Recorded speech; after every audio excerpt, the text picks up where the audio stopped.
there's this term at the moment doing the rounds, diversity hire. And of course the hire is only based on gender if it's a woman.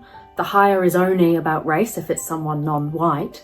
And yet when we look back in history, it's ironic that when we think of the old boys club, and there was a lot of roles that women and people of colour were not even eligible to apply for, pilots as an example, and yet we didn't ever think that they were about gender and homogeneity, shall we say.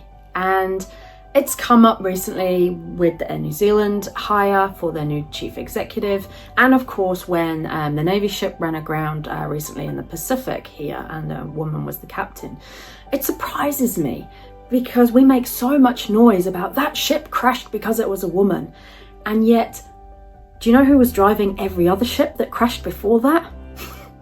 Not a woman, a man. And yet we never mention gender on any of those. And of course, what we say here is that what people mean when they're talking about this diversity hire piece is that, they were hired because of targets, not their talent. And it takes away from the reality that you've got to get in the door based on talent. And in fact, you're probably going to have twice as much of it to prove yourself, because you are more in the spotlight if you are a different gender, ethnicity, or any other intersection and underrepresented group, because people are looking at you thinking that. And it's not helpful. It gives rise to more imposter syndrome. It means that people around us don't set us up for success, and it's toxic, and it's also factually incorrect. So the next time we have somebody that's hired to the role based on their talent, why do we only call it a diversity hire if they're not male? Why do we only call it a diversity hire if they're a person of colour?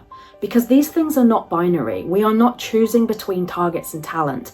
They go together, right?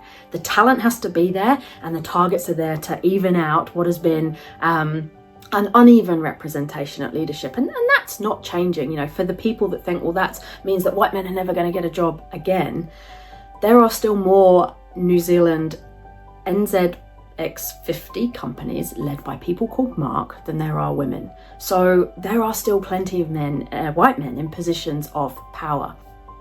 So I'll leave you with those questions. Why is race only used as an excuse for a hire when the person is non-white?